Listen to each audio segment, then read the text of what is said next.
भैया, हम लोग कब तक ऐसे ही दूसरों का काम करेंगे?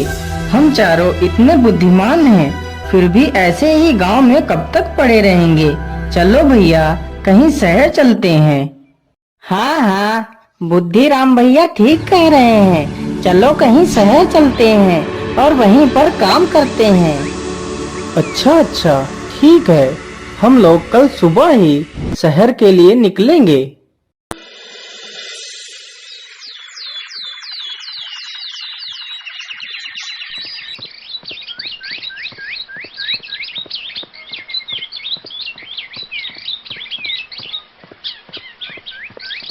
अरे भैया, इधर तो देखो, यहाँ से कोई ऊँट निकल कर गया है।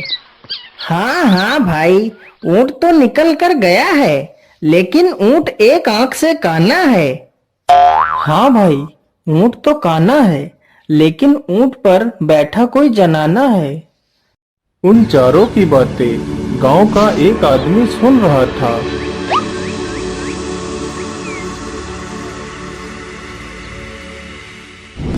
अरे रुको रुको, तुम मेरी पत्नी को कहाँ छोड़ आए हो? अरे भाई, तुम कौन हो और कौन है तुम्हारी पत्नी? मैं तो तुम्हारी पत्नी को जानता तक नहीं। तो तुम्हें ये कैसे पता है कि यहाँ से एक ऊँट निकला है और ऊँट एक आँख से काना है, उस पर एक बैठा जनाना है? या तो सारी बातें सच हैं। मेरी पत्नी एक काने ऊँट को लेकर रात में भागी है। मुझे कुछ नहीं पता। राजा के पास चलो, वहीं पर फैसला होगा।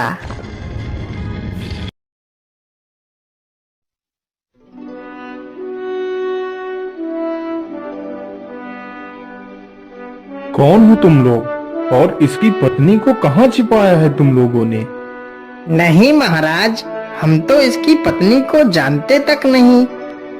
तो तुम्हें ये कैसे पता है कि उधर से एक काना ऊँट निकला है जिस पर कोई जनाना बैठकर गई है?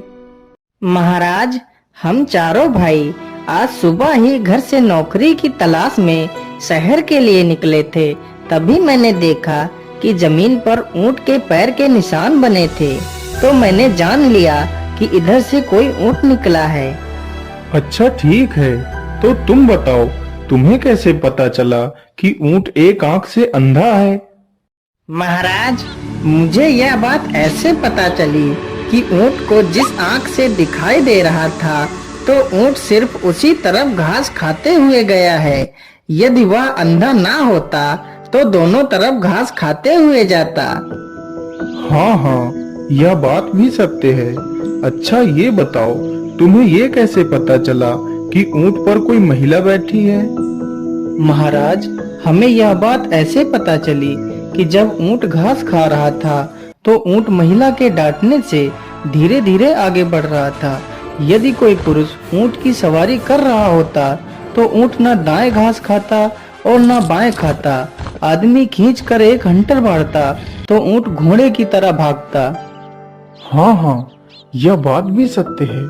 अरे, ये चारों तो बहुत ही बुद्धिमान हैं, तो क्यों ना मैं इन्हें अपने पास ही नौकरी पर रख लेता हूँ। अरे धनिया, तेरी औरत को कोई और ही ले गया है, तो खुद ढूंढ जाके। और तुम लोग नौकरी की तलाश में जा रहे थे ना?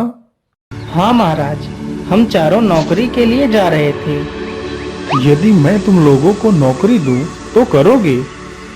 हाँ हाँ महाराज, हम नौकरी के लिए तैयार हैं। यदि मैं तुम लोगों को नौकरी दे देता हूँ, तो तुम काम क्या करोगे? महाराज, हम लोग वह काम करेंगे जो कोई नहीं कर सकता। लेकिन महाराज, हम लोग रोज का 1000 पैसा लेंगे। इस प्रकार चारों भाई राजा के घर में काम करने लगते हैं।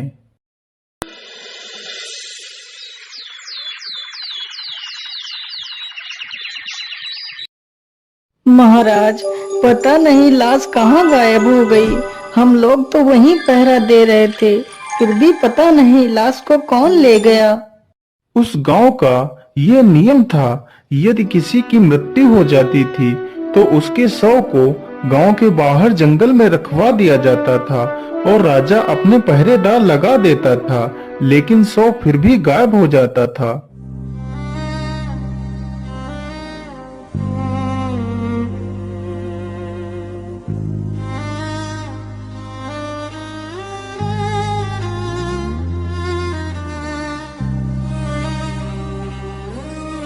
महाराज, आप इतना दुखी मत हो। होता वही है जो ईश्वर को मंजूर होता है। नहीं सेनापति, वह मेरी सबसे लाडली बेटी थी। पिताश्री, आप इतना दुखी मत हो, हम लोग तो हैं ना। सैनिकों, चलो राजकुमारी को ले चलो।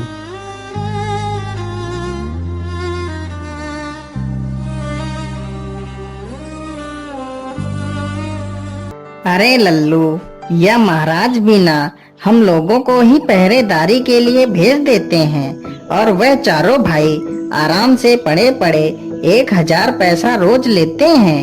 तो क्यों ना हम दोनों महाराज से यह बात बोलते हैं।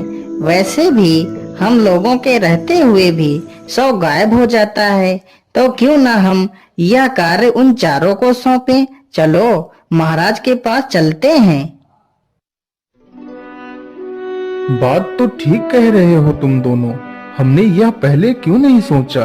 सैनिकों, उन चारों को मेरे सामने पेश किया जाए। महाराज, आपने हमें याद किया। बोलिए महाराज, क्या बात है। मैं आज तुम चारों को अपनी मृत पुत्री के 100 की सुरक्षा के लिए तुम चारों को चुनता हूँ। जाओ और 100 की देखभाल करो।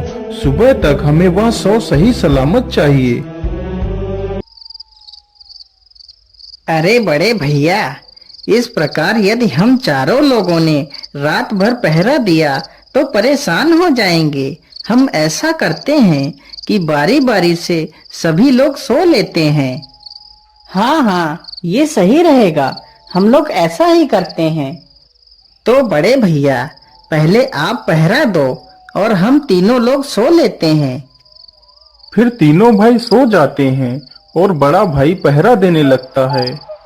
अरे, यहाँ अकेले बैठे बैठे तो मुझे नींद आ रही है। चलो क्यों ना जंगल का थोड़ा सा हाल खबर लिया जाए। ऐसा करता हूँ, 100 को अपनी पीठ पर बांध लेता हूँ, फिर जंगल में आगे बढ़ता हूँ। फिर शिवराज 100 को पीठ पर बांधकर जंगल की ओर निकल पड़ता है।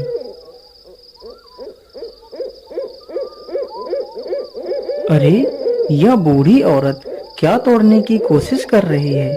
चलो इसकी मदद करता हूँ। अरे बूढ़ी माँ, आप इतनी रात में इतने डरावने जंगल में अकेले क्या कर रही हो। कुछ नहीं बेटा, बस थोड़ी सी भूख लगी थी तो आम के फल तोड़ रही थी। क्या तुम मेरी थोड़ी सी मदद कर सकते हो। शिवराज उस बुढ़िया को अपने कंधों पर बैठाकर आम तुड़वाने लगता है, लेकिन वह बुढ़िया कोई इंसान नहीं बल्कि एक डायन थी। डायन एक हाथ से आम तोड़ती और दूसरे हाथ से उस 100 को उसकी पीठ से खोल रही थी।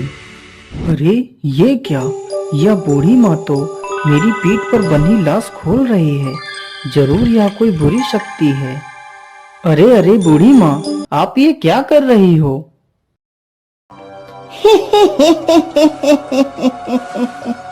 ये लाश मुझे दे दो, नहीं तो मैं तुम्हें मार डालूंगी। तभी शिवराज अपनी तलवार निकालता है और डायन का एक हाथ काट लेता है, तो डायन डर कर वहां से गायब हो जाती है। चलो इस हाथ को अपने साथ ले चलता हूँ।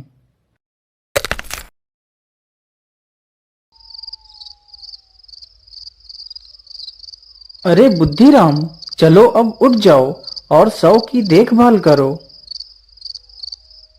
वह भी लाश को पीठ पर बांधता है और जंगल में निकल पड़ता है।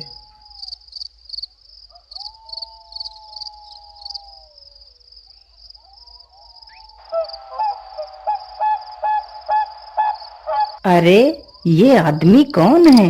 मुझे लगता है ये कोई डाकू है। अरे लाखन, यदि आज हम राजा के घर चोरी करने में सफल हो जाएंगे तो राजा की बेटी की बलि इसी जगह पर चढ़ाएंगे। चलो लाखन, चलते हैं, रात बहुत हो गई है। अरे ये डाकू तो राजा की बेटी की बलि चढ़ाने की बात कर रहे हैं। मुझे इन्हें ऐसा करने से रोकना होगा। चलो मैं यहीं पर छिपकर बैठ जाता हूँ।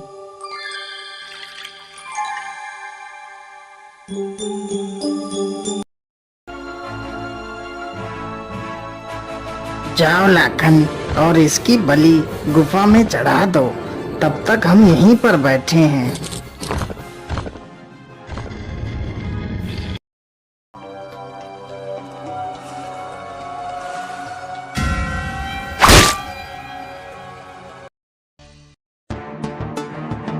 अरे जंडेल सिंह, लाखन इतना समय क्यों लगा रहा है? अब तक तो उसे आ जाना चाहिए था।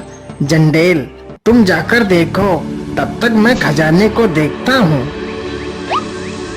जैसे ही दूसरा डाकू भी गुफा के अंदर घुसता है तो बुद्धिराम उसे भी मार देता है। इसी प्रकार बुद्धिराम सारे डाकुओं को मार देता है। राजकुमारी जी, आप यहीं रुको और सुबह होने की प्रतीक्षा करो। जब मैं तुम्हें बुलाऊं तभी आना। बुद्धिराम वहां से चला जाता है। इसी प्रकार तीसरा भाई भी लाश को पीठ पर बांधकर जंगल में निकल जाता है।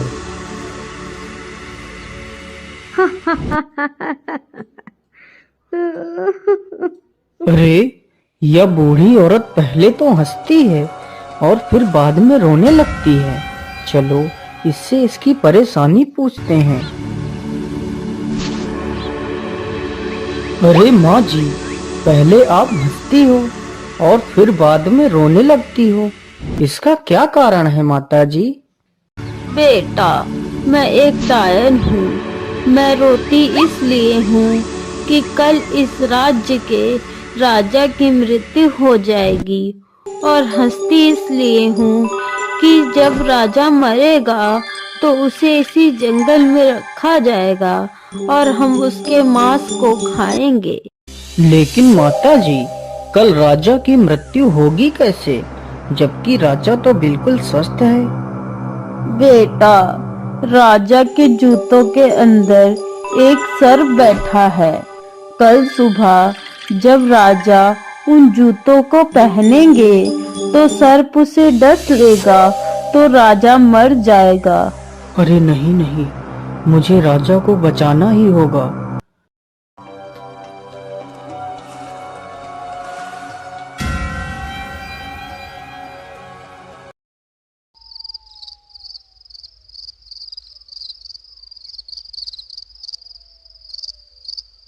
अरे भाई, मुझे यह नींद तो छोड़ ही नहीं रही है। क्या करूं, क्या करूं? चलो मैं अपना मुंह धो लेता हूँ। जैसे ही वह मुंह धोने के लिए पानी का घड़ा उठाता है तभी दो परियां लाश को उठाकर ले जाती हैं। अरे, लाश को कहाँ ले जा रही हो? उसे छोड़ दो, उसे मत ले जाओ।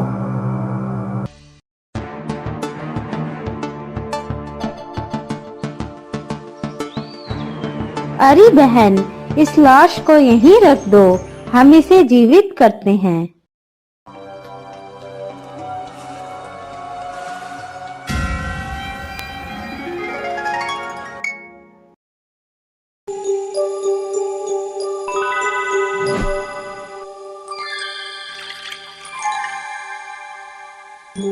अरे बाप रे बाप, इन परियों ने तो इस राजकुमारी को जीवित कर दिया है।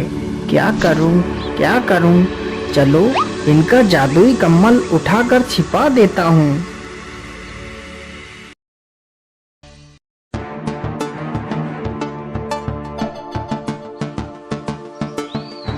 अरे, हमारा जादुई कंबल कहाँ गया?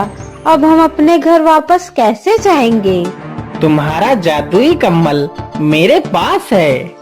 अरे भैया, आपने हमारा कंबल क्यों ले लिया? आप हमारा कंबल वापस कर दीजिए। अरे नहीं, मैं तुम्हारा कम्बल ऐसे वापस नहीं करूँगा। पहले तुम मुझे ये दोनों लकड़ियाँ दे दो, फिर मैं तुम्हारा कम्बल वापस करूँगा। ठीक है, ये लकड़ियाँ ले लो, लेकिन मुझे मेरा कंबल वापस कर दो।